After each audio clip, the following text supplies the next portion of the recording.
Buenas tardes, Cintia. Buenas tardes. Buenas noches.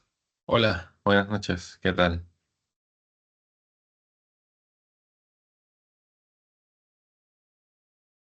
Moisés, aprovechando que todavía no hay nadie, ¿te puedo compartir mi pantalla, por favor? Sí, claro. A ver. Mira, te soy sincero, estoy repasando desde la primera clase Ya, y aquí me sale un error. Cuando le pongo el print bar 3, me sale este ya, error. ya. Párate en la línea donde tienes bar uno y bar 2, Aquí. en la superior. Ah, ya, perdón, aquí. Ya, ejecútala con el símbolo de play que está arriba, o con Este de control, acá, ¿verdad? ajá, o con shift enter. Ya, Ya. ejecuta la que sigue también. Esta Esa, también. esa también ejecútala. Ya, y ahora ejecuta print bar 3. Ah, tienes que ejecutarlo igual siempre. De acuerdo. Sí, si acabas de iniciar el ambiente, tienes que ejecutar las líneas previas. Normalmente lo más cómodo es colocar todo en un solo bloque para que no tengas que estarlo reejecutando. Ah, como estos de acá. De acuerdo. Exacto, O sea, todo la línea 9 y lo que es la 11 podría ponerlas todo en este mismo bloque. correcto. De acuerdo. Gracias, Moisés. Estaba Vale, nada, sufriendo más de 15 minutos. Qué gracias. no te preocupes.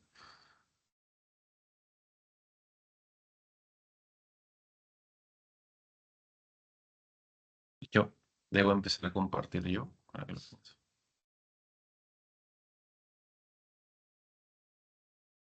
ya, esto, eso no es. Esto sí es. Si no me equivoco, nos quedamos por acá. Sí, acá. Ya. A ver, ¿qué fue el último que vimos?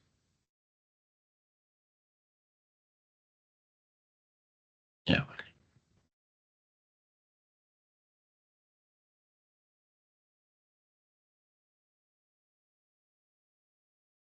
Esto se va. Esto se va. Se va. Esto se va. Esto se queda.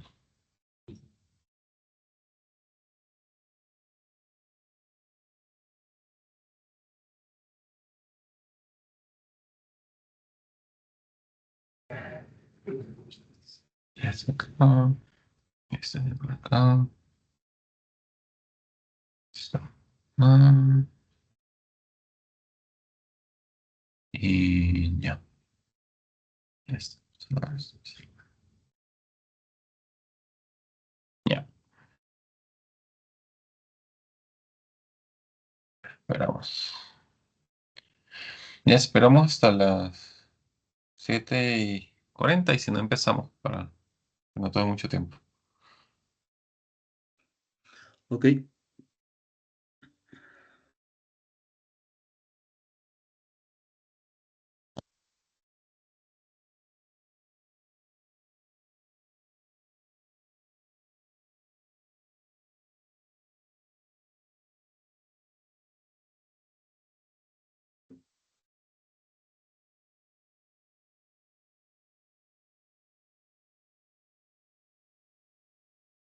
Buenas tardes.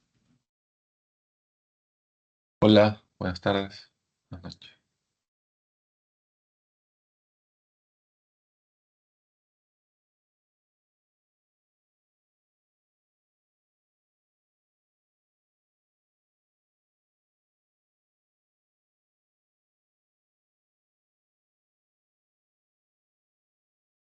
¿Qué tal? ¿Qué tal? ¿Cómo están? Buenas tardes. ¿Qué tal? Buenas noches. Hey, Joelito.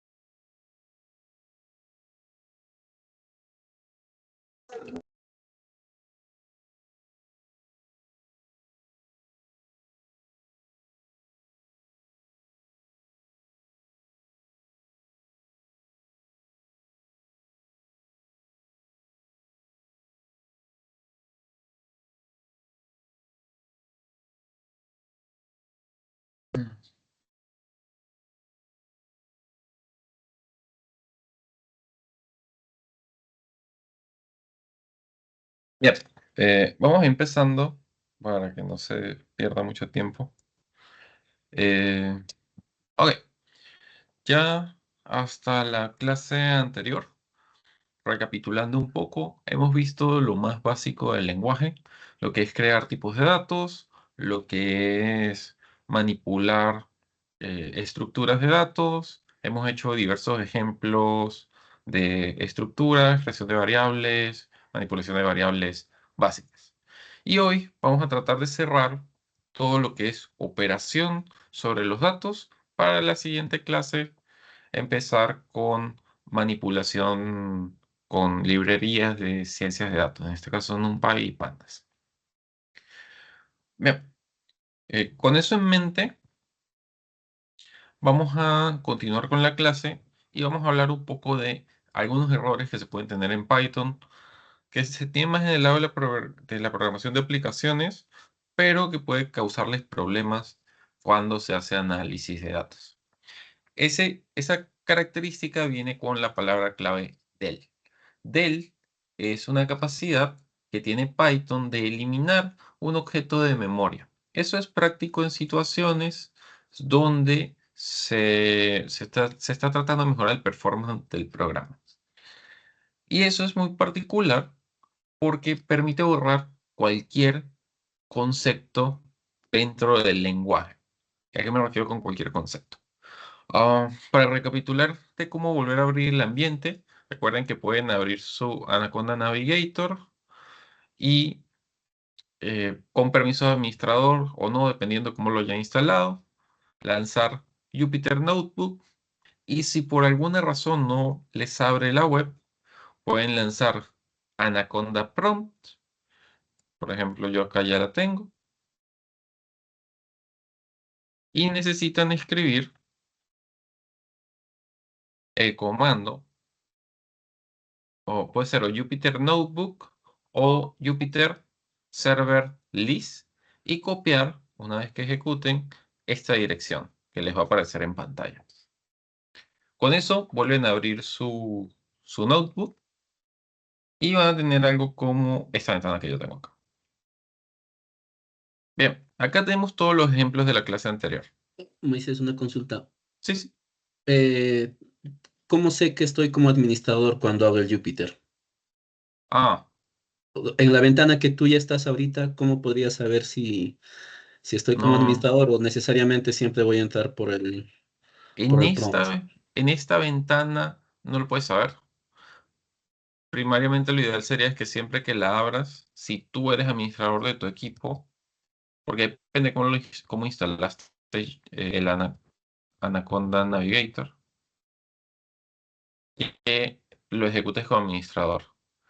Y para saber si el terminal está como administrador, el Anaconda Prompt, lo sabes por dónde inicia. Normalmente cuando está como administrador, empieza con Con Program tus Files. iniciales. Sí, Ok, y listo. acá lo dice de hecho. Ok, Ya, listo, gracias. vale. Bien, entonces, recuerden, todos estos son los ejemplos que hemos construyendo. Ahorita vamos a hacer un nuevo archivo y vamos a seguir para que no se alargue todo el código. Pero nos interesa rápidamente hacer un nuevo bloque y lo que queremos construir es una lista. ¿Ya? Lista A. 1, 2, 3, 4, 5. Ok. Esta lista, particularmente, si la imprimimos, nos va a mostrar los valores. Ahora, en Python se pueden tener dos problemas. Uno es sobreescribir los objetos, porque todo se considera un objeto. Es decir, que podemos hacer tuple, que es una palabra reservada, y lo podemos hacer una tupla. Y eso va a funcionar. De hecho, podemos imprimir nuestra tupla. Pero ahora no podemos hacer tuple 1.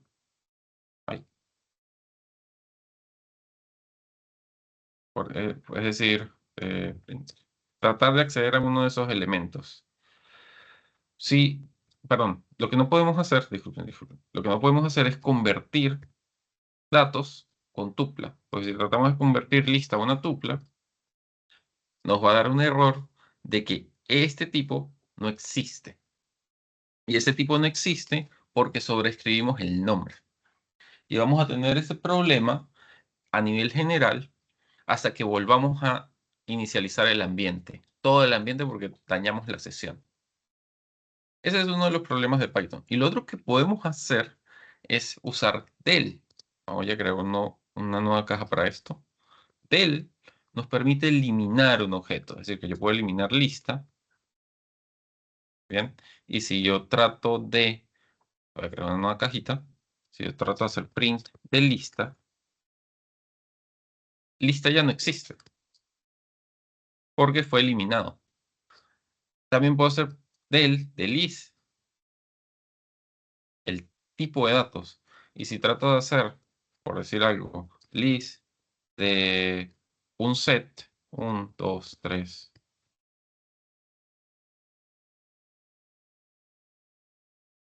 pues no va a hacer nada porque list no existe. Entonces, del nos permite eliminar muchas cosas del ambiente y que van a dejar de existir en esta sesión de programación o en esta sesión de su ambiente. Y lo otro que podemos hacer, que es un problema, es sobreescribir tipos de datos que sean del sistema o que sean de librerías, porque estamos compartiendo el mismo nombre. Entonces hay que tener bastante cuidado con eso, porque luego no lo podemos utilizar. Ok, no sé si tiene una pregunta hasta ahí.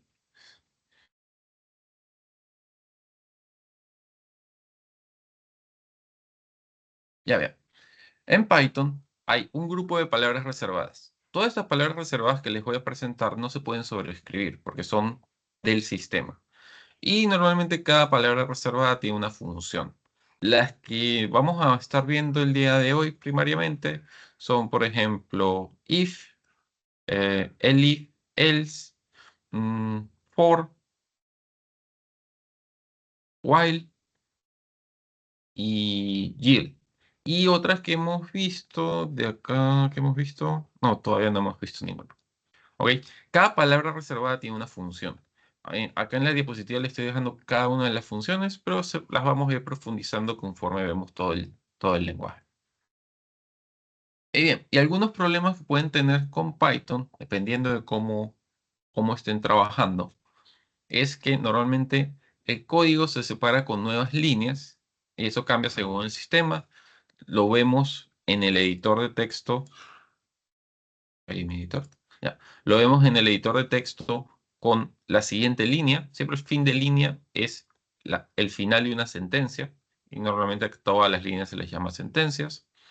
Los ámbitos se definen con espacios o tabulaciones. Y en Jupyter, particularmente, los ámbitos aplican en dos niveles.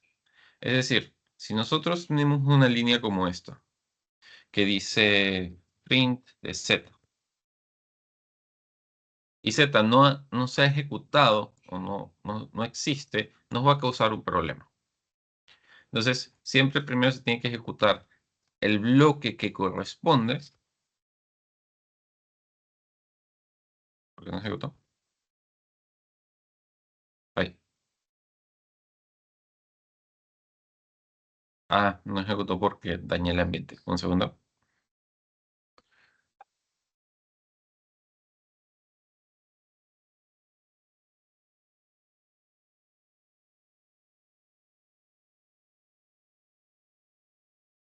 ¿Dónde está? ¿Dónde está? ¿Dónde está? Acá.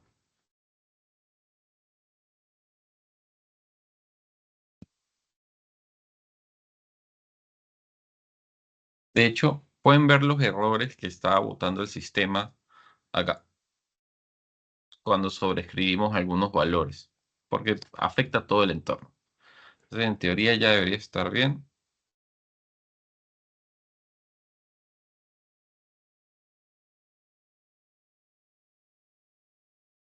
Cuando quieras. Ah, no, todo está mal. Voy a cerrar el ambiente. Un segundo.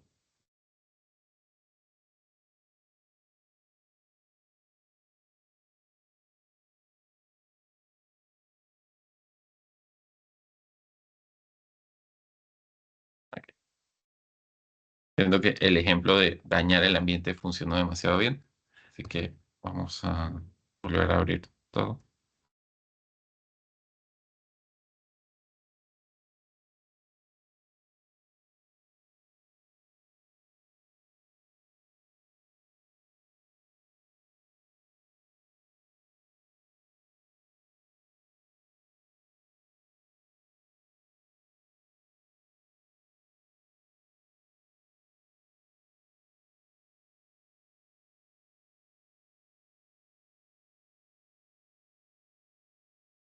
Ya bien.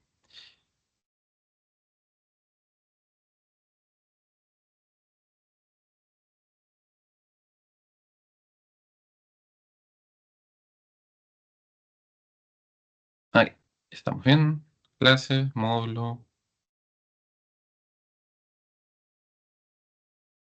Ya se recuperó. Ok, entonces, lo que les decía, los ámbitos funcionan normalmente en dos espectros. Cuando estamos creando una clase, tenemos class, tenemos un nombre, tenemos dos puntos y luego tenemos tabulaciones o espacios. Todo lo que se escribe acá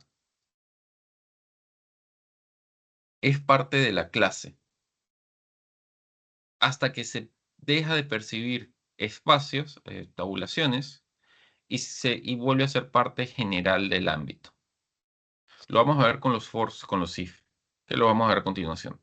Y particularmente en este entorno, que es los notebooks, si nosotros tenemos hojas que dependen unas de otras, o bloques, mejor dicho, bloques que dependen unos de otros, digamos que yo en este punto quieras hacer print de z y ejecuto, z no existe, porque todavía este bloque no necesariamente ha sido ejecutado.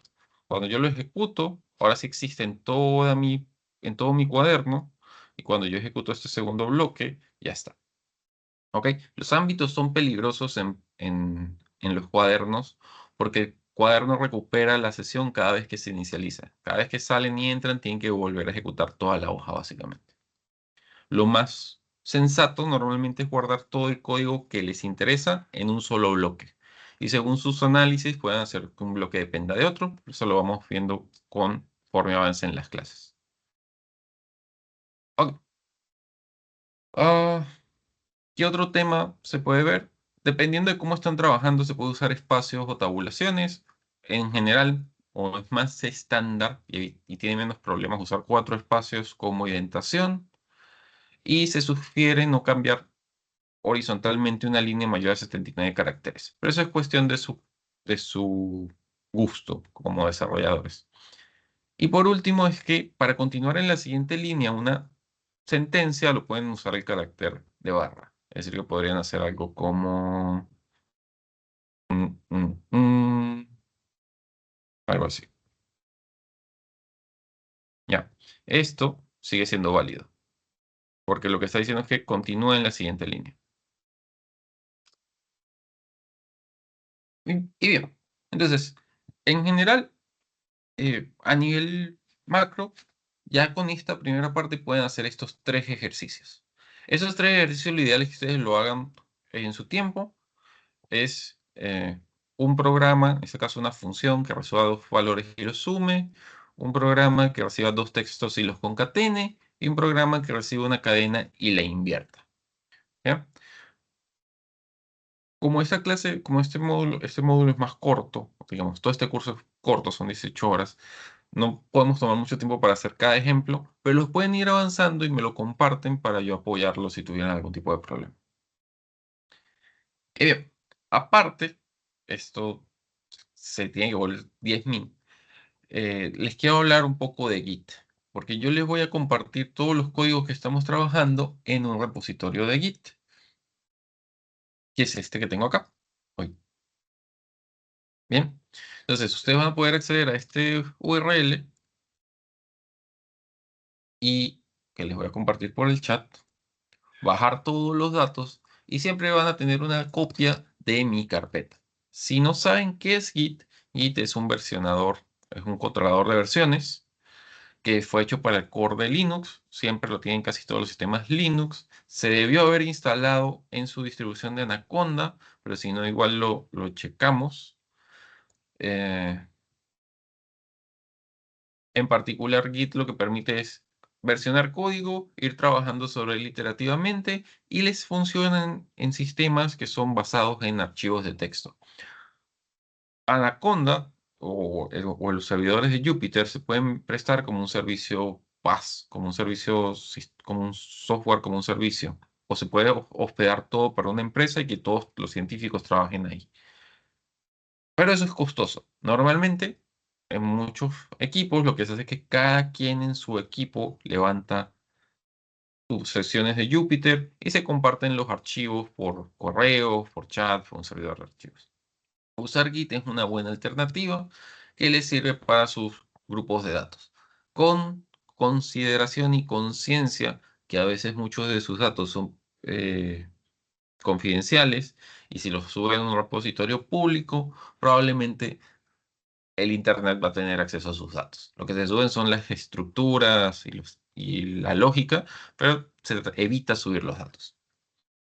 Y bien, y en Git, para funcionar, tienen varios comandos. Ok, acá tienen una descripción de varios comandos para crear o clonar repositorios, para agregar confirmaciones o los cambios que ustedes hagan, para hacer una confirmación, que es un estado en el tiempo de sus versiones de datos, y para hacer ramas, que es interesante porque permite separar y hacer su propio desarrollo sin necesidad de que afecte el principal.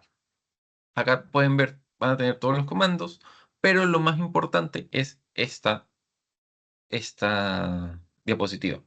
Esta diapositiva, que está un poco desactualizada, les permite que ustedes puedan copiar todo lo que está en el repositorio en la nube, que es este de acá.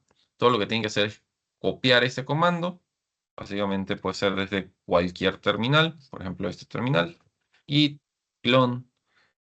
Van a tomar el URL del que les acabo de pasar por el chat, que está en la diapositiva, lo pegan. Eso les va a crear una carpeta con ese nombre. Y si revisan esa carpeta, van a ver que tiene, van a ver, tengo que hacer este cambio. Y checkout. Van a ver que están los mismos archivos que yo tengo en mi repositorio hasta la clase anterior, que son estos archivos de acá. ¿Ok? Estos mismos archivos los acabo de compartir en esta nueva carpeta y están públicos para que ustedes accedan. Entonces, si ustedes quieren trabajar, lo que pueden hacer simplemente es que inicialicen el repositorio, luego hacen git checkout -b, colocan su apellido y su nombre, o puede ser su apellido y la actividad, hacen el trabajo que quieran hacer en su notebook, y cuando terminan, en el mismo terminal pueden hacer git add con -a mayúscula, y luego git commit actividad y un comentario, hasta tal cual está así, y luego git push origin y el nombre que usaron en esta parte superior. Eso va a enviar tu actividad a mi repositorio en GitHub y yo lo voy a poder apoyar si tuvieran algún problema. Entonces, todas las actividades y en general todo lo que quieran experimentar lo pueden hacer así. Y esto, con estos ejercicios pueden practicar en su tiempo libre y los van explorando. No sé si tiene una consulta hasta ahí. Ya. Si tuvieran que instalar Git, porque no recuerdo en este momento si Anaconda lo trae o no en su stash, lo pueden hacer desde esta página. Solo tienen que buscar en Google Git descarga para Windows y les va a mostrar esta página. Y acá tienen los diferentes instaladores, y es un instalador tal cual como todos, de siguiente, siguiente, siguiente, y no les debería causar muchos problemas para hacer la instalación. Ok, pero creería que Anaconda en su command prompt lo incluye. Casi seguro de eso, pero me cuesta validar en mi equipo porque ya lo tengo instalado de varias formas. Entonces, ¿cómo lo pueden validar ustedes? Simplemente abran un prompt de Anaconda, Anaconda prompt, puede ser administrativo o no, y solo hagan git version. Y eso les va a decir qué versión tienen instalada y si no lo tuvieran, si tienen que hacer ese paso adicional sobre Windows. Si todavía no quieren hacer eso, dentro de la misma página de descarga de Git, todo lo que tienen que hacer es ir acá a este botón que se llama Code y usar esta opción que dice descargar zip. Eso les va a bajar todo el código y ustedes lo pueden trabajar en su local. Yo todas las clases voy a ir subiendo el código que hagamos durante la clase para que ustedes lo tengan el más reciente. Y bien, no sé si tienen una consulta hasta ahí, si no seguimos.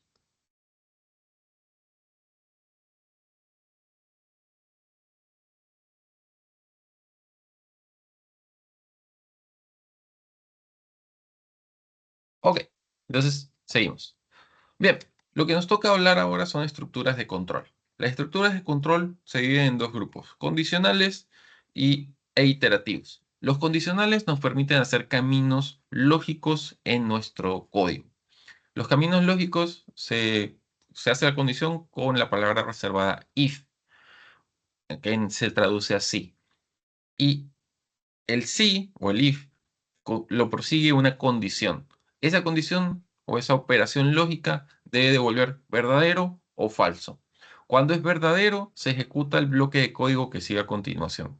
Cuando es falso, se tienen tres opciones.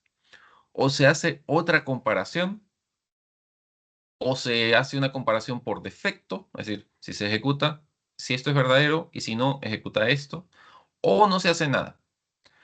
Dependiendo de qué opciones se usen, la cadena más básica viene a ser como la que ven en pantalla. Si es verdadero, ejecuta la acción y termina. Si es falso, entonces revisa si esta nueva condición es verdadera, el if es verdadero, y si es falso, ejecuta lo que sigue. ¿Ok? Cada una de estas condiciones termina en una salida. ¿Cómo podemos hacer esta prueba? Esta prueba es bastante sencilla. La podemos hacer en el bloque de código. Lo que sí les comenté es que voy a crear un nuevo archivo para que sea más limpio. Nuevo. No, voy a crear un nuevo archivo, módulo 1, P2. Y acá vamos a hacer algunas comparaciones, ¿no? Ejemplos de if. Bien, lo voy a hacer parte por parte. Primero vamos a hacer una variable condición. Esa variable condición la vamos a tener en varias versiones. Vamos a tener una que tenga el valor verdadero, condición 2, disculpan la originalidad, va a ser falso y condición 3 va a ser algo lógico que nos sirva. Los valores los vamos a ver un poco más adelante, pero digamos 10 sea igual que 10.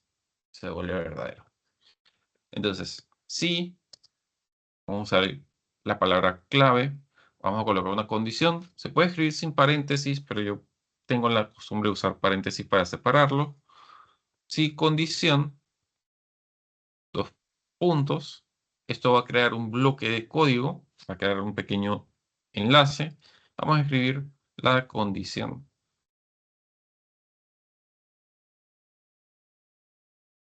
Es verdadera. Y si no, eh, condición 2, print, la condición 2 es verdadera. Y si no, print ninguna de las anteriores. Ok. Ya. Entonces, tenemos esta capacidad. Todo esto se considera un solo bloque de código y lo podemos ir controlando según estas banderas que vayamos agregando acá. Si ejecutamos esto en este momento, nos va a devolver como condiciones verdad, nos va a devolver la condición es verdadera. Si invertimos estos valores,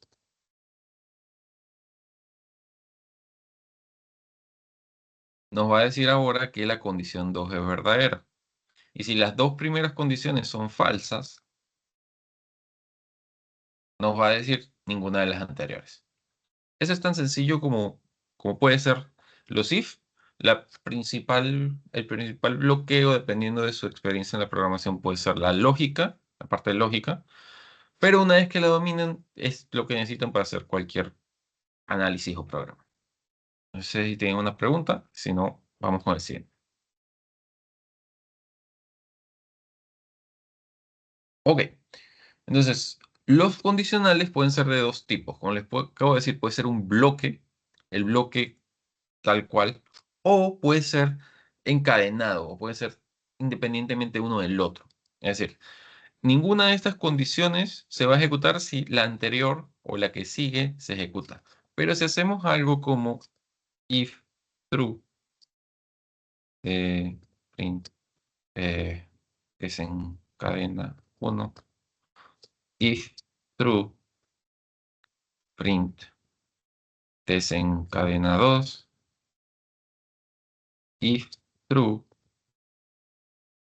print, desencadena 3.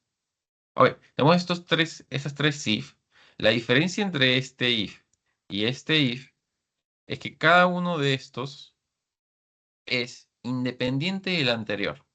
Para encadenarlos se necesita el elif o el else. De hecho, podremos colocar esto acá. Una consultita. O sea, es como una cadena. Si el primero se cumple, continúa el segundo y luego el tercero. Entiendo eso. En este ejemplo, solo se cumple uno. En este ejemplo, se pueden cumplir los tres a la vez. De hecho, vamos a hacer el ejemplo para que lo vean.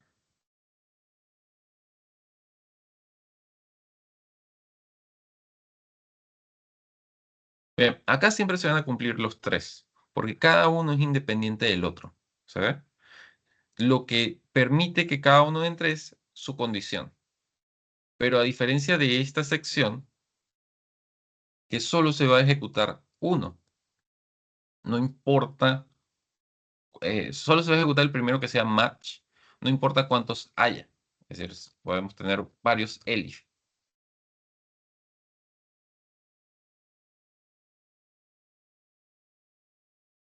Pero solo se va a ejecutar siempre el primero. Porque todo esto es un solo bloque. De hecho, es lo que queríamos colocar acá. Mientras que cada uno de estos pequeños son un solo bloque a su vez. Entonces, en el diagrama que les acabo de colocar acá, funciona diferente a la versión anterior. La versión anterior, según cada estructura, cuando entra en una opción, va al final. No hay forma de que ejecute las demás. Pero cuando se encadenan diferentes bloques de if, que se ejecute un if o no es independiente para el siguiente. De hecho, esta flecha debería venir así también. ¿Y a qué se refiere eso? Se refiere a que yo tengo un if, independientemente lo ejecute o no, el código va a llegar acá, a esta segunda condición. Independientemente se ejecute o no, el código va a llegar acá. Y acá debería ser otro if. Y esta cadena, independientemente se ejecute o no, va a llegar al final. Y me equivoco un poquito con el diagrama. Entonces, eso es precisamente lo que vemos en este ejemplo, ¿ya? Tenemos un bloque de código, podemos tener otro bloque de código y podemos tener otro bloque de código. Tenemos tres bloques, pero ninguno es dependiente del anterior. Mientras que cuando se encadenan con la palabra clave, sí es dependiente del anterior. ¿No? Ahora vimos que volví esto falso, entonces se va a ejecutar este. Si vuelvo esto falso, se va a ejecutar X. Porque todo este bloque es dependiente uno del otro, mientras que todos estos dos bloques son independientes unos de los otros. Ok, no sé si tiene una consulta o vamos con el siguiente estructura de control.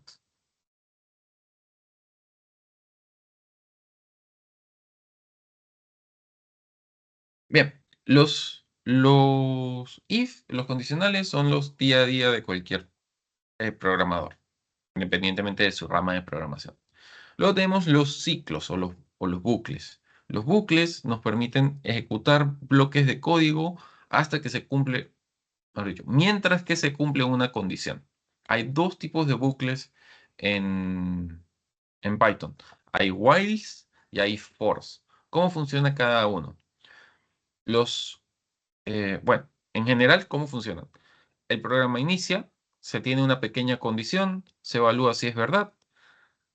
Mientras esa condición sea verdad, se ejecuta un bloque de código, se vuelve a la condición y hasta que se vuelve falso, entonces el programa termina.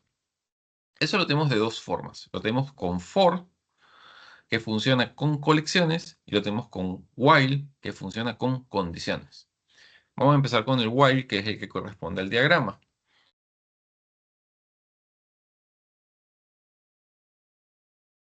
Cerrar esto. Ya. El while, eh, vamos a tener simplemente una condición, digamos i va a ser 0. Entonces nosotros vamos a decir while i sea menor que 0. Ahorita hablamos de los operadores. Vamos a hacer lo siguiente. Vamos a escribir print i. Y vamos a sumarle ahí, le vamos a sumar 1. Y vamos a ejecutar esto. Ahí. Perdón, menor que 5. Entonces tenemos 0, 1, 2, 3, 4, 5. Y ya no se ejecuta más. ¿Ok? Todo este bloque de código, indiferentemente de cuántas líneas sean, se van a ejecutar mientras esta condición sea verdadera. No sé si tienen una consulta.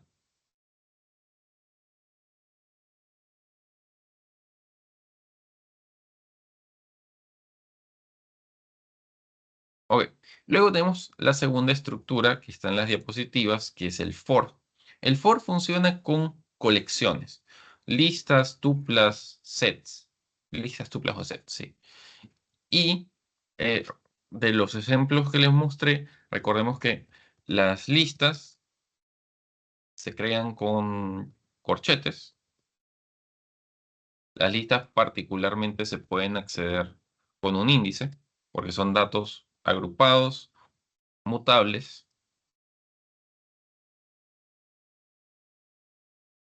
¿Sí? Luego tenemos las tuplas, que se crean con paréntesis, que son datos ordenados no mutables, es decir, que no podemos modificar uno a uno el valor. De hecho, no podemos modificar la tupla. Luego tenemos los sets. Los sets son datos no mutables desordenados, es decir, que no podemos acceder a ellos, es decir, no podemos hacer esto.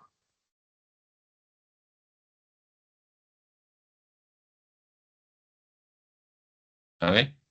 Entonces, los fors son una estructura que puede tomar cualquiera de estas colecciones e ir revisando valor por valor. Y es la forma más cómoda o una de las formas en las que nos permite trabajar con los sets. Podemos hacer for, que es la palabra reservada, una variable que va a ser nuestro iterador, voy a llamar i, en la colección, digamos S, va a ser print de i. Entonces, él va a ir tomando cada elemento en el set, lo va a colocar temporalmente en esta variable i digamos, vamos a hacer i más 1. Y lo va a mostrar en pantalla.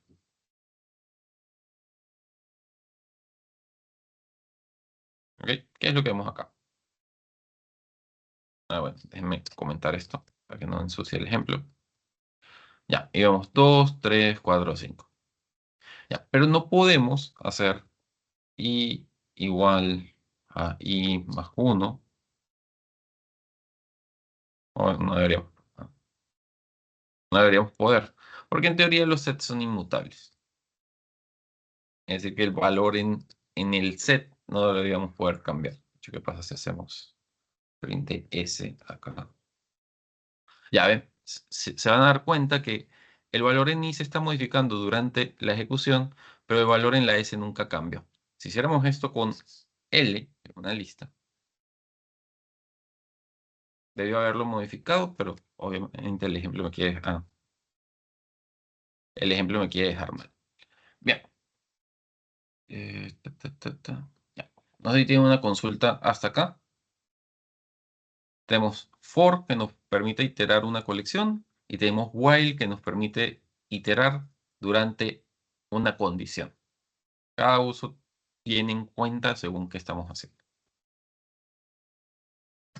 Está claro. Ya. Genial. Entonces, todas las operaciones que vamos a hacer se dividen a nivel de cómputo en 4 o 5 segmentos. Tenemos operadores para trabajar con diferentes tipos de datos. De forma natural, hemos usado los aritméticos que nos permiten hacer suma o resta, en algunos casos hemos hecho, pero hay varios específicos. Cada uno de ellos corresponde a un símbolo particular para Python. En el caso de los operadores aritméticos, tenemos la suma, que es con el símbolo de más, la resta, que es con el símbolo de menos, la multiplicación, que es con el símbolo de asterisco, la división, que es con la barra, con el slash, la división entera, que es con doble slash, el módulo, que es el residuo de una división entera, que es con el símbolo de porcentaje. Y luego tenemos la potencia. Python es uno de esos lenguajes que tiene potencia, que lo tenemos con doble multiplicación, con doble asterisco. Cada uno de ellos es bastante autoexplicativo. Los vamos a pasar a hacer bastante rápido. Vamos a mover esto para acá. Muévete. Ya. Entonces, vamos a crear dos variables, A2, B3, y vamos a hacer básicamente un print de la operación. A más B, print de A menos B, print de A por B, y así para cada uno, ¿no? Para no estarlo dictando en cada caso.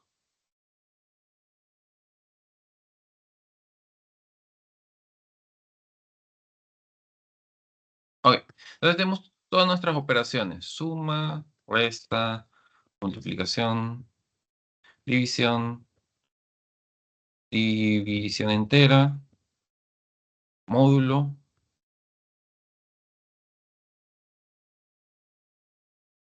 y potencia.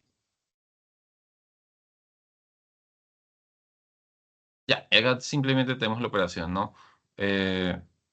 5 menos 1, 6, 0.66666, 0, el residuo de la división de 2 y 8.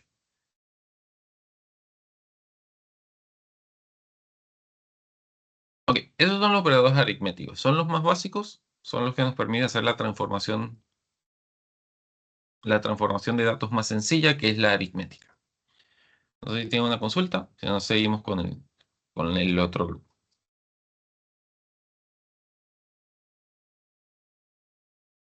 Bien, luego tenemos los operadores de comparación. Estos nos sirven en los if y en los whiles para hacer el flujo de nuestro aplicativo, el flujo de nuestro análisis. Tenemos varios tipos, tenemos 2 tipos que son para cualquier tipo de datos y 4 tipos que son para numéricos. Los 2 tipos que son para cualquier tipo de datos son los de igualdad. Tenemos que doble igual valida que dos valores sean el mismo, y distinto valida que ambos valores sean diferentes. Y luego tenemos los 4 aritméticos. Mayor que, menor que, mayor o igual que, menor o igual que. Cada uno de ellos corresponde a una operación matemática, entonces es importante que los valores sean numéricos. Y estas operaciones siempre van a devolver verdadero o falso. Por eso es que se usan en los if. A ver, vamos a hacer los ejemplos rápidamente. A igual a 1, B igual a 2. Y básicamente vamos a hacer la ejecución de cada uno. A igual que B, print A diferente de B, print A menor que B, y así para cada uno. Para no dictarlo, ¿no?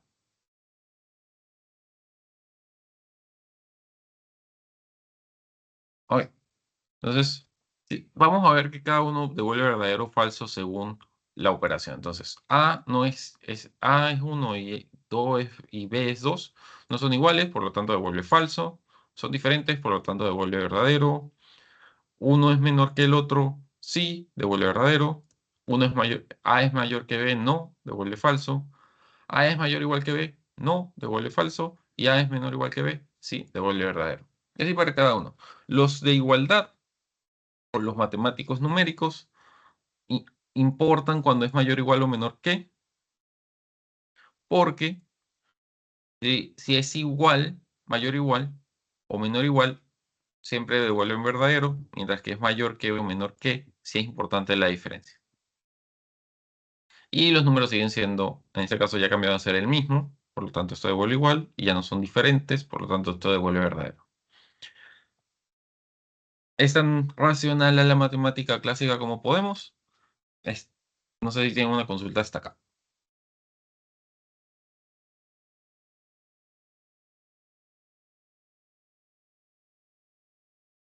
Bien, siguen son los operadores lógicos. Si bien los operadores de comparación nos permiten ver entre dos opciones, los operadores lógicos dependen de la lógica de Boole, que nos permite unir expresiones lógicas, normalmente en variables, para ver si varias expresiones en conjunto son verdaderas o falsas. Los operadores lógicos los vamos a dividir en tres: y, o y no, o negación. Y funcionan de la siguiente manera. Y es verdadero siempre y cuando ambos elementos alrededor del y sean verdaderos. Y si no, es falso. O es verdadero siempre y cuando alguno de los elementos sea verdadero. En este caso podremos decir, solo es falso si ambos elementos son falsos. Y no, solo tiene un operador, va a la izquierda del elemento que queremos evaluar y lo invierte. Si es verdadero es falso, si es falso se vuelve verdadero. Entonces eso nos apoya en las comparaciones. Lo podemos hacer rápidamente. C igual a true y B igual a false. Y podemos hacer sencillamente ejecuciones, por ejemplo, A, AND, A, perdón, C, AND, A, AND C. Esto va a devolver verdadero porque ambos elementos al lado del operador son verdaderos. ¿Ok? Entonces sí, tenemos print C, AND B. Esto siempre va a devolver falso. Y print P AND B también siempre va a devolver falso.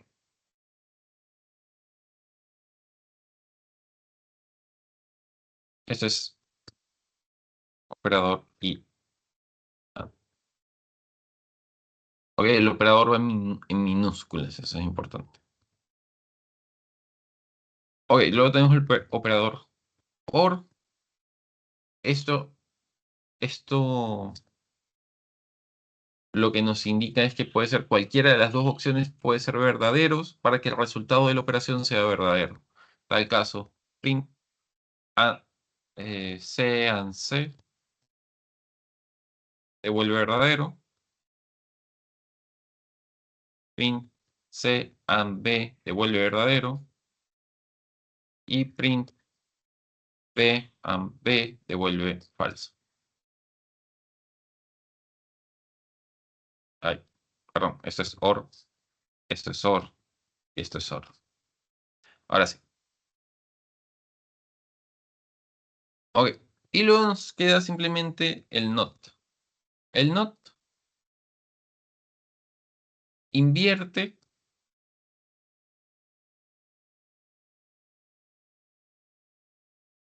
no invierte el valor del resultado lógico tan sencillo como lo podemos explicar. Simplemente invierte el valor. Entonces, no de A, esto va a ser falso, y esto es C. Print no de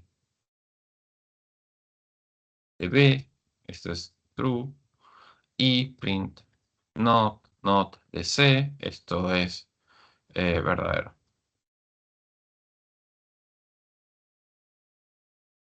Que son estas tres opciones que tenemos acá. Simplemente invierte el valor base, que son los que tenemos acá. Podemos tener tantos not queramos siempre a la izquierda, y eso va a afectar el último operador. Dense cuenta que es importante que la operación de AND y de OR necesita valores a ambos lados de la palabra clave, mientras que NOT solo necesita a la derecha de la palabra clave.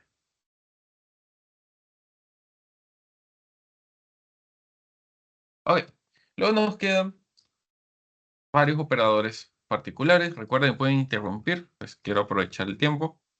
Tenemos operadores de asignación, operadores de identidad y operadores de pertenencia. El de asignación ya lo hemos estado utilizando. Es el símbolo simple de igual. Se asigna a la izquierda el valor que está a la derecha. ¿Ok? Pero tenemos conjugaciones matemáticas para todos nuestros símbolos matemáticos. Eso no lo vamos a ejecutar, pero es básicamente que tenemos un valor x igual a 5, x más igual 5, más igual 3, hace la suma del valor que está en 3, perdón, el valor que está en x, más lo que está a la izquierda, y lo vuelve a asignar en la misma x. Es decir, es equivalente a escribir, si voy a terminar ejecutándolo, está acá. Decir lo siguiente, print de, bueno, c, que sea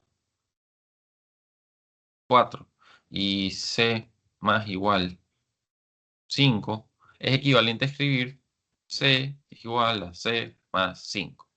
Estas dos líneas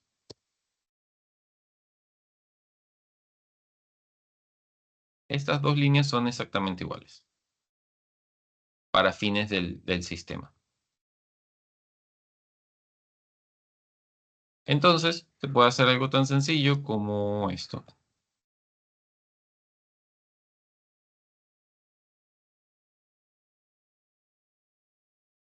Que nos va a dar 9. Y si lo hiciéramos a la inversa, pues también va a dar 9. Porque es la misma operación. Primero suma el valor que ya tiene con el que estamos solicitando y luego lo asigna en la misma variable. Y esto es verdadero para todos los operadores. Para la resta, para la multiplicación, para la división, división entera o para la potencia. Creo que para el módulo también. Potencia así.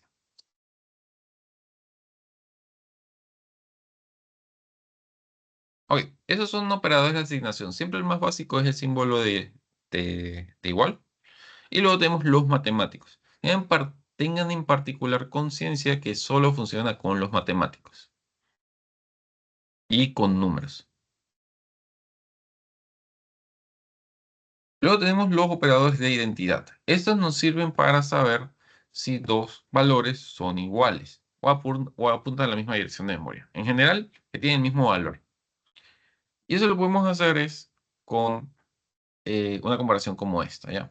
Primero, voy a crear un nuevo bloque. Voy a crear x, sea 1, 2, 3. Le voy a decir que y sea igual a x. Y luego voy a ver si X is Y. Bien, entonces si hiciéramos alguna modificación, como y.append 4, y ejecutamos, vamos a ver que, aunque estamos agregando, si hacemos esto, y, vamos a ver que aunque estamos agregando 4, siguen siendo iguales. ¿Por qué? Bien, porque print de X también fue afectado. Entonces, cuando hacemos referencias de igualdad con is, estamos viendo si son el mismo valor. Como X es este arreglo, Y es X, comparten la misma memoria, básicamente.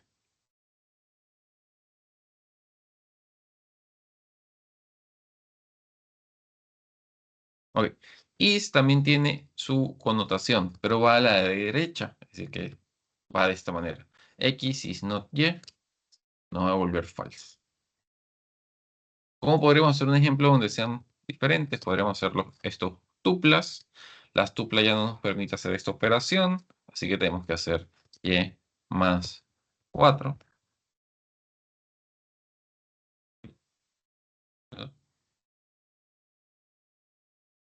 Y not tuple.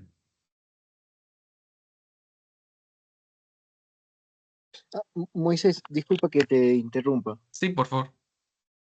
Otra vez he tenido, he cerrado sin querer la pantalla de Microsoft Edge que tenía abierto y estoy volviendo a entrar al Júpiter y me ocurre el problema de la primera clase, ¿no? De que no le doy clic al launch al Júpiter de nuevo y me sale que no existe la página, que no la encuentro.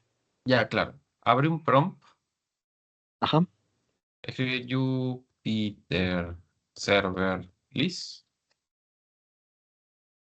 un ratito, por favor. Ah, eso va a pasar cada vez que se cierre, porque yo lo había dejado pues abierto en una página aparte y ahora que lo he cerrado sin querer,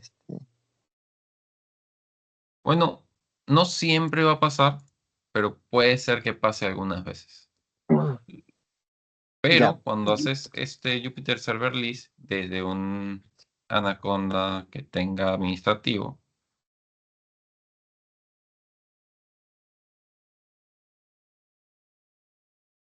A ver, dame un segundo.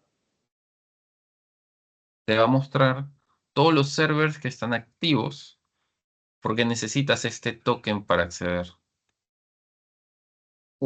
Cierto. Entonces, de acá lo puedes tomar rápidamente.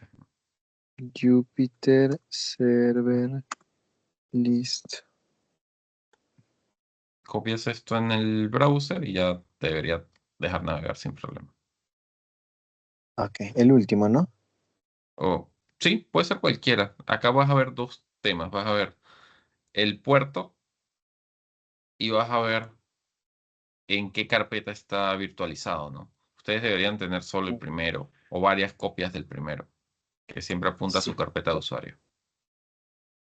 Ya volvió a entrar, gracias. Vale.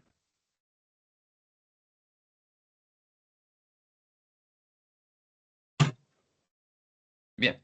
Pero en general, no sé por qué esto no me quiso. Ah, ya. Vamos a hacerlo así mejor.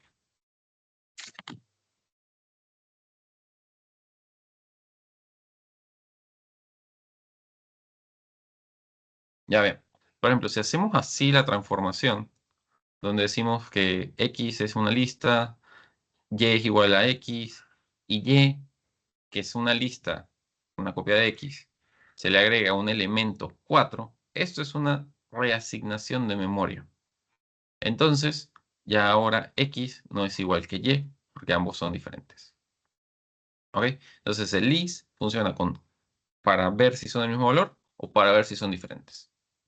Pero dense cuenta que el not no está a la izquierda, está a la derecha del list.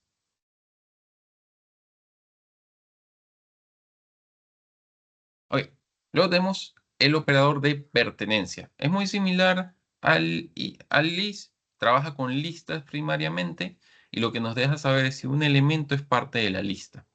Y lo hacemos como, tenemos una lista, 1, 2, 3.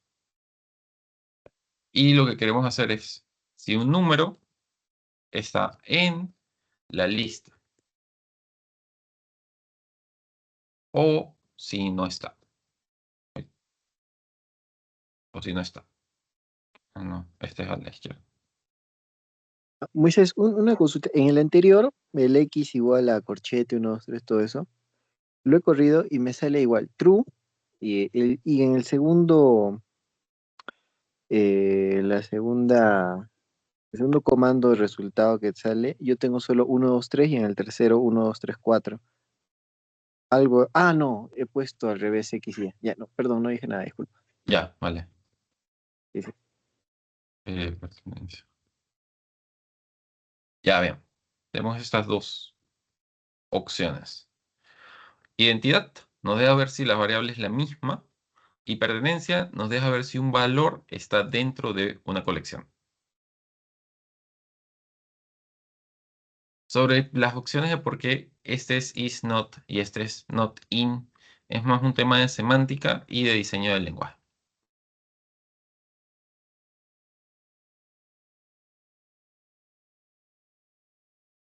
Ok. Y bien, acá tenemos 3 ejercicios que pueden hacer. Escribir un programa que detecte un palíndromo. Un palíndromo es una palabra que se escribe igual al derecho y al revés. Entonces, escribir un programa que detecte un palíndromo. Por ejemplo, oso es un palíndromo. Ya. El otro elemento es escribir un programa que calcule el factorial. El factorial es la multiplicación del número n-1 hasta que se llega a 1. Es decir, programa que...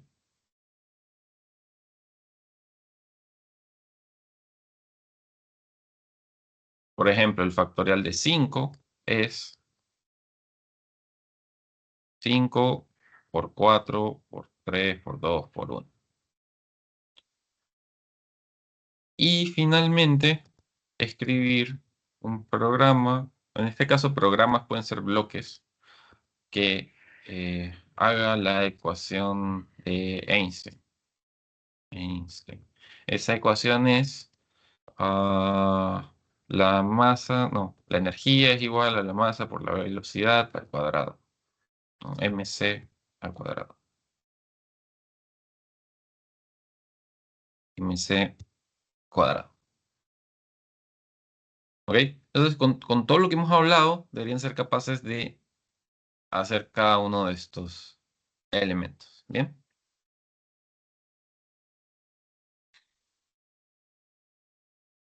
Ok. No sé si tiene una pregunta hasta acá. Creo que nos queda regular tiempo, entonces podemos hacer algunas preguntas. Bueno, no nos queda tanto tiempo, pero sí, sí podemos hacer las preguntas.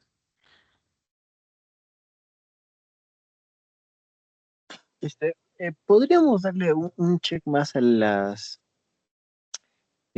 condicionales, a los que hicimos del else, eso, por favor? Sí, claro. ¿Qué preguntas o qué no te quedó claro, mejor dicho? Principalmente la diferencia entre el elif y el else. O sea, el if es, digamos, un sí, solo sí, algo así. Y el else es un Eh, entonces. el elif es una condición adicional. Bien, aprovechemos que ya les expliqué los diferentes operadores y digamos algo como eso, ¿no? Si vamos a crear una variable, datos, y voy a hacer un input y yo voy a escribir, ingresa un valor. Bien, entonces, si datos, y vamos a hacer que este valor sea entero. Si datos es menor que 5, entonces datos es menor que 5. ¿Ok? Sencillo. Si datos es menor que 10,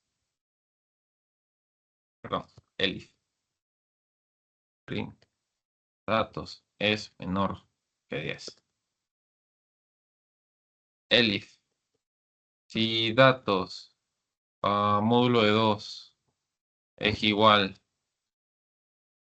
a 0, entonces print es mayor que 10 y par.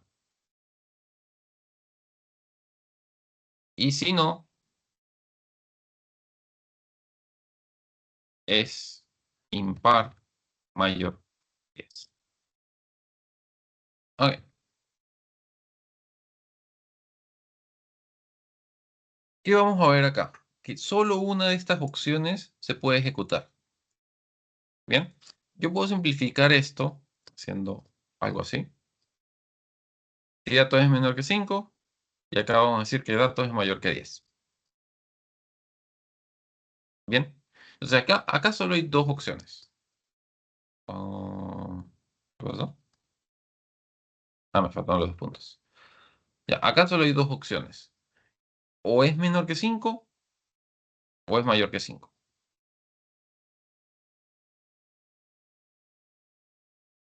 Ya,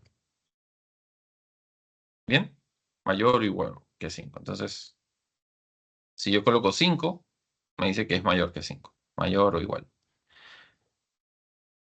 Si yo coloco 3, me dice que es menor que 5. No tengo más opciones. ¿Qué pasa si yo quiero agregar más opciones? Bien, entonces, si yo quiero agregar una comparación específica más, puedo agregar el ELIF. Entonces, va a ser menor que 5. Si es menor que 5, siempre va a entrar acá. Y si no, va a irse a esta condicional, que va a hacer otra evaluación lógica. El else no hace evaluación lógica, simplemente es el otro valor, el por defecto, por así decirlo.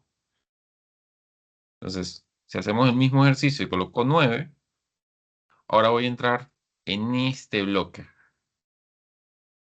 Ya no entro acá la primera vez. Me voy a hacer otra validación lógica.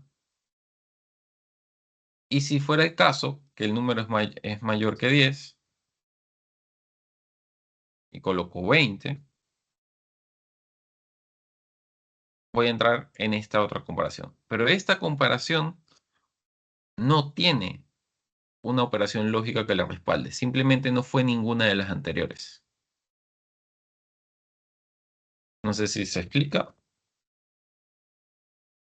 o lo vemos de otra manera. No, sí te entiendo. Sí te entiendo. Si el primero no se cumple, pasa el segundo. Y si no se cumple el segundo, pasa el tercero. Algo así. Claro, claro. Pero Ok. siempre que sean elif y el else simplemente es el complemento. Por ejemplo, si yo ejecutara así y escribo 15, no pasa nada, porque no hay ningún bloque de código que ejecute cuando un valor es mayor que 5, mayor que 10 e impar.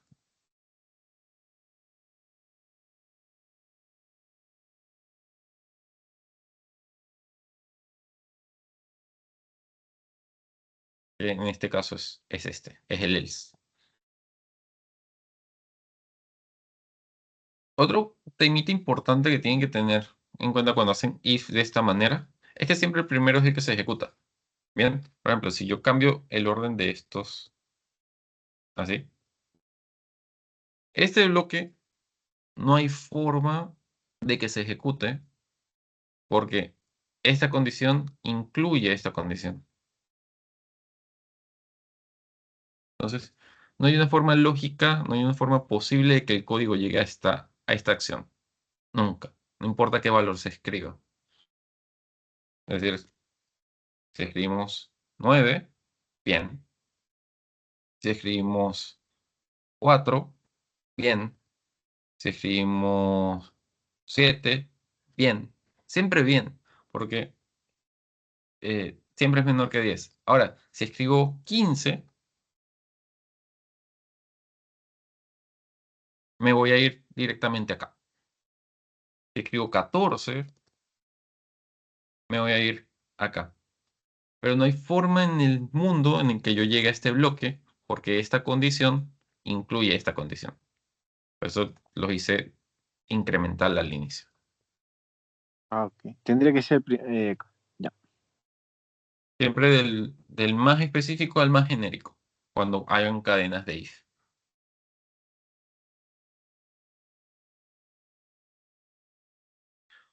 Ok, no sé si tienen otra consulta.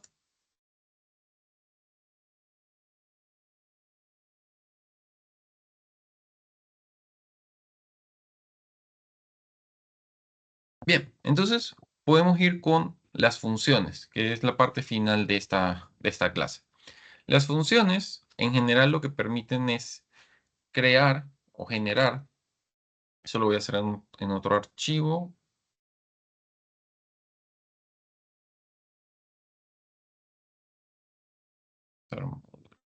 No, ya. Las funciones nos permiten generar bloques reutilizables de código en su programa o en su cuaderno. Entonces, por ejemplo, digamos una función que se llama sumar, aunque sea lo más cliché en el mundo, que retorne A más B. Entonces, si se define esta función, uy, define, y simplemente podemos llamar a sumar y darle un valor y otro valor,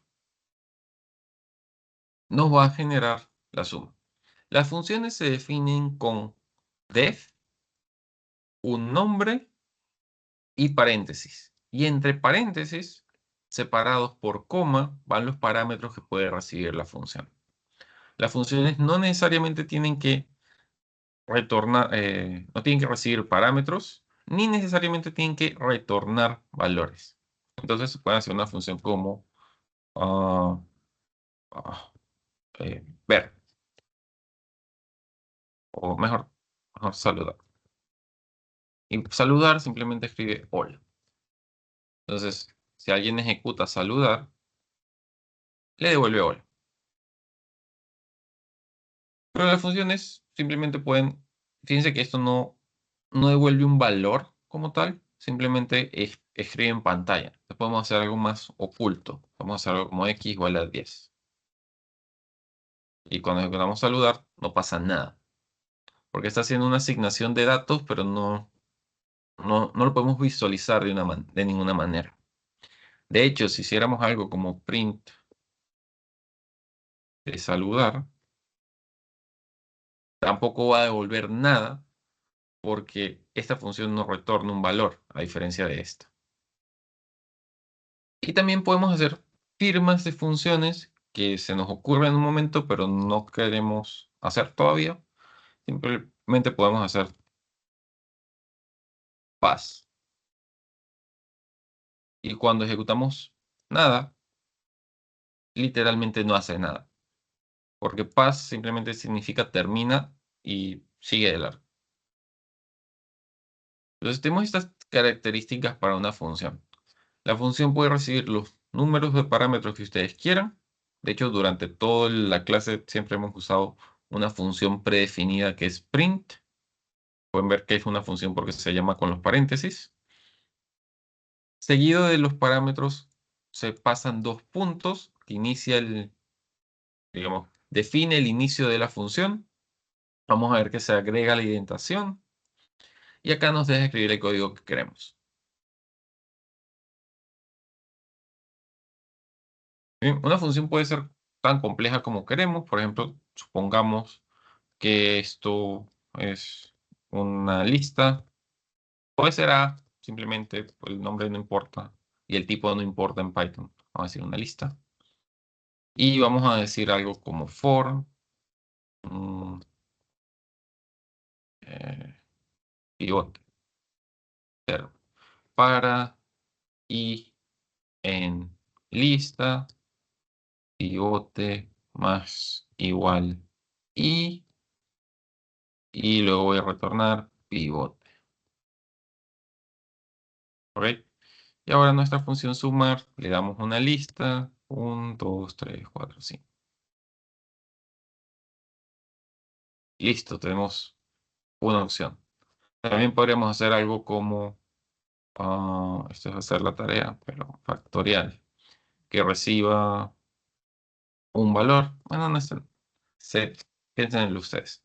Acá tenemos una función, tenemos una llamada y tenemos una función más compleja, ¿no? Esto es simplemente es una definición y esto es una Un- firma. Sí, sí.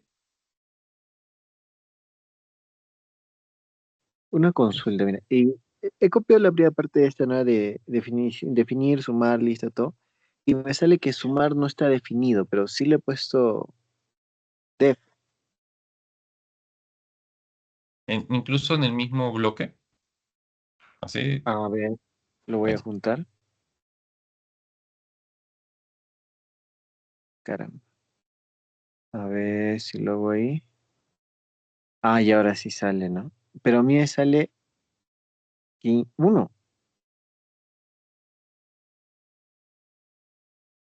A ver si solo hace el 3. Si por ejemplo le doy solo hace el 3, me sale 1. Si quieres Pivote. compartes y me muestras. A ver, a ver.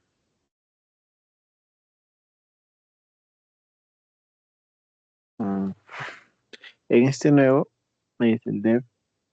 ¿Se ve? Todavía no se ve.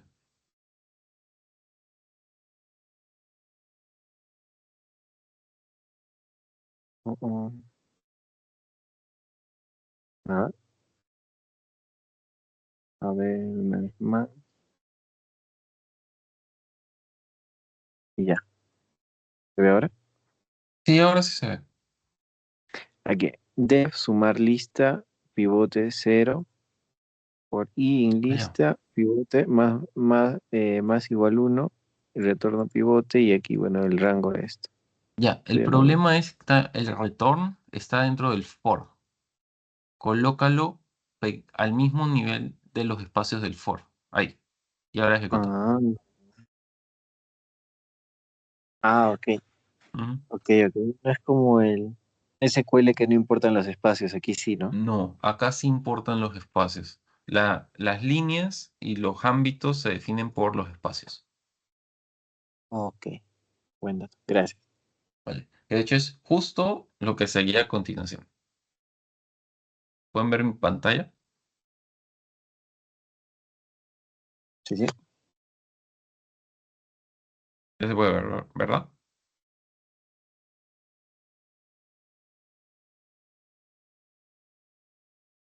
Ya, bien.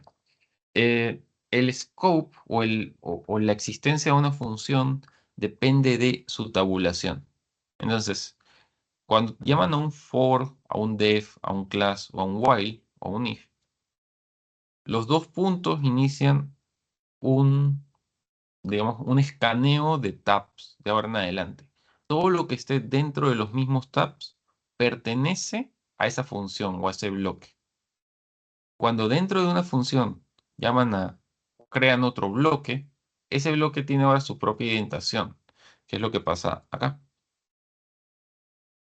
Este bloque de código ahora tiene más espacios.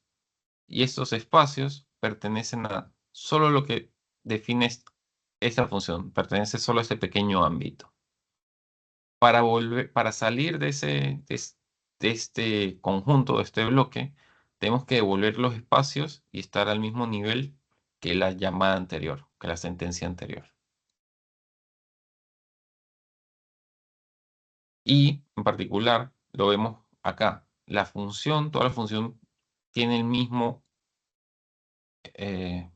espaciado, la misma indentación, pero suma está pegado lo máximo a la izquierda. Y eso significa que está al mismo nivel. Bien, por ejemplo, no deberíamos, bueno, sí podemos llamar a sumar dentro de sumar, pero porque se inicializa.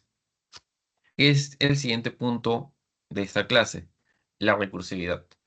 En Python se pueden hacer métodos recursivos porque eh, estamos en un lenguaje de programación que permite métodos. Un método recursivo simplemente es un método que se llama a sí mismo.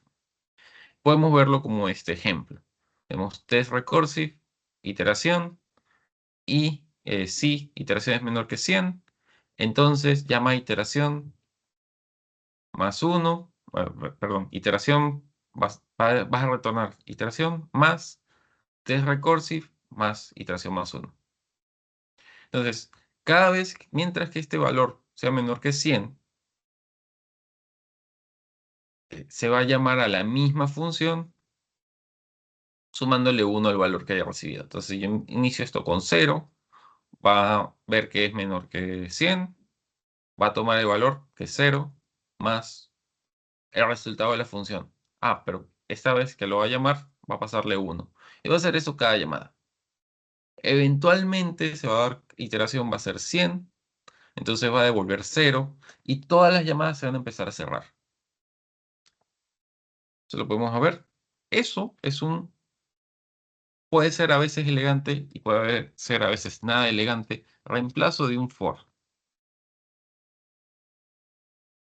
Entonces, si hacemos if iteración menor que 10, return, iteración más es r, iteración más 1,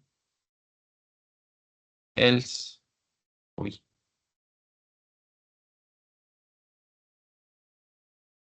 return 0.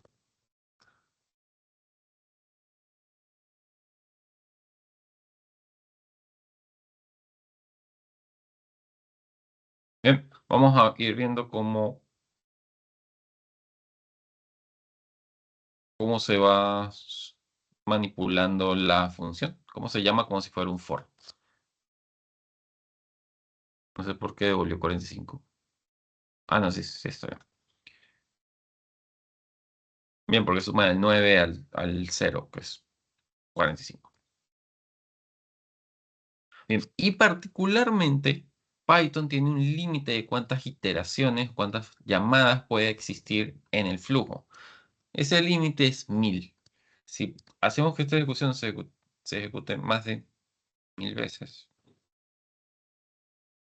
nos va a dar este error. Y el error dice que el número máximo de recursión fue excedido.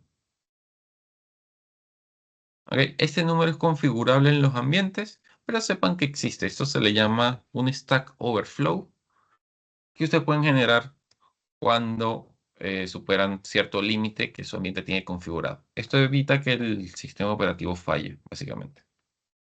Bueno, en este caso el intérprete falle.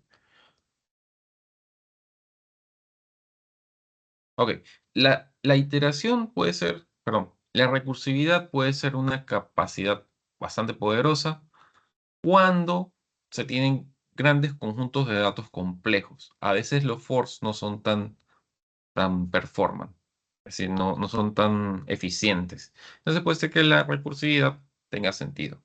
Lo malo de la recursividad es que es un infierno para debuguear, es decir, para tratar de encontrar en qué iteración falló, es lo peor que le puede desear a un enemigo. Bien, ya sabemos en general cómo crear código, cómo crear bloques de código, cómo crear una función, y ahora vamos a hablar rápidamente de los módulos. Los módulos son todo aquello que se importa en una librería para que el programa utilice. Nosotros a lo largo del curso primariamente vamos a trabajar con dos librerías que son NumPy y Pandas, pero no son las únicas.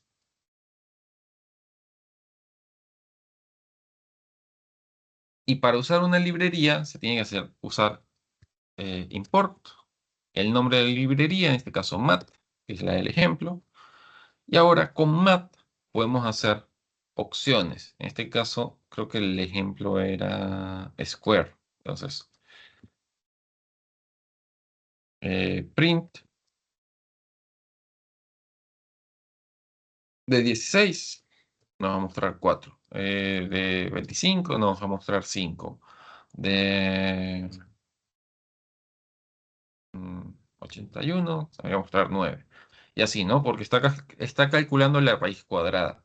La raíz cuadrada no es una operación básica, pero ya hay una librería que la hace. Y tiene muchos otros métodos, pero es que vean lo sencillo que es. hacer este tipo de importaciones en su programa. Igual, como les menciono, primariamente nosotros a lo largo del curso vamos a usar NumPy y Mat. Afortunadamente, como estamos usando el stack de Anaconda, ya tenemos instaladas las dependencias para NumPy, para Pandas, no hay que instalarlas por fuera, así que siempre están disponibles para usar. Entonces no hay que preocuparse mucho por eso. Bien, cada librería que ustedes quieran utilizar o que ustedes generen, se puede importar en sus sistemas. Y ahí se preguntarán, hey, pero acá no hemos creado una librería. ¿Cómo podríamos crear una librería? Eso lo pueden hacer de dos maneras. Como estos cuadernos funcionan como cuadernos de notas, no pueden crear una librería acá, necesariamente. Normalmente tienen que crear la librería a nivel de su carpetas de archivos. Pueden crear algo como nuevo archivo. A ese archivo darle un nombre de texto, en este caso custom.py. Bien, los archivos de Python se guardan en extensión .py.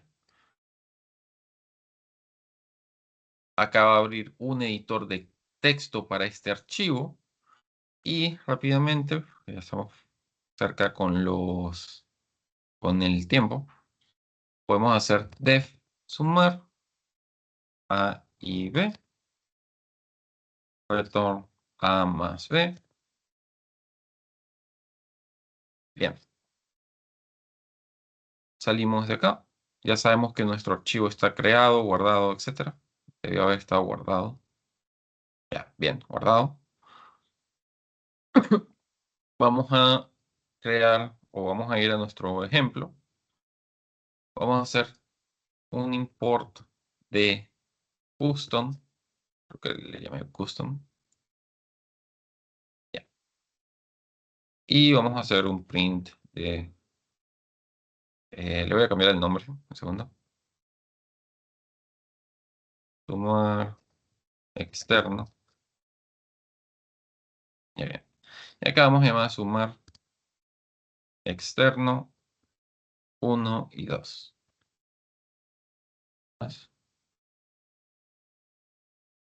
No le importó.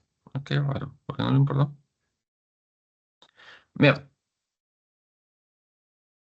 Como estamos contra el tiempo, luego vemos bien por qué no le importó. Pero la teoría nos dice que al crear un archivo de esta manera y cargarlo en nuestro entorno, el entorno cercano va a ser capaz de reconocer ese archivo en el sistema de archivos y cargar la función. Bien. Sí. Creo que falta una configuración, pero eso lo vemos en la siguiente clase con más calma. Ok, ¿qué nos falta para cerrar este módulo? Solo nos falta hablar de ciertas palabras claves que pueden usar para construir sus módulos y primariamente de dos funciones, map y filter, que hacen dos características. Eh, Map permite aplicar una función personalizada a una lista de objetos y filter permite filtrar en base a una condición una lista de objetos. Ambas son sumamente relevantes para hacer análisis de datos, así que la vamos a ver con más calma cuando estemos viendo la siguiente clase. Y la otra parte importante es regex y cómo leer archivos de texto. También cómo escribir archivos de texto. Bien, esos tres puntos los vemos al inicio de la siguiente clase. Y ya la siguiente clase vamos a ver lo que es manipulación de datos, aplicando las dos librerías más populares, que son NumPy y DataFrames, en este caso Pandas. Bien, y al resto de los módulos nos vamos a centrar solo en esas dos librerías, NumPy y Pandas, para hacer casi todo, lo que es manejo y tareas de carga y manipulación de archivos, ploteo de gráficos y más información que tiene que ver con geolocalización o con geodatos, datos geoespaciales, mejor dicho, y aplicaciones prácticas para hacer los análisis estadísticos. Bien, entonces ya la siguiente clase empezamos con lo que es manipulación de datos y no sé si tienen una consulta.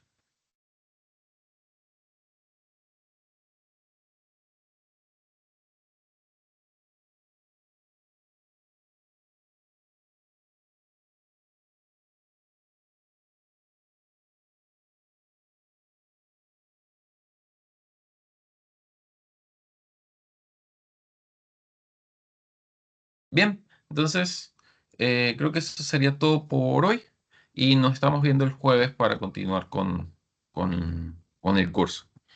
Que tengan buenas noches y gracias por su atención. Gracias, hasta luego. Muchas gracias. Hasta luego. Gracias, cuídense.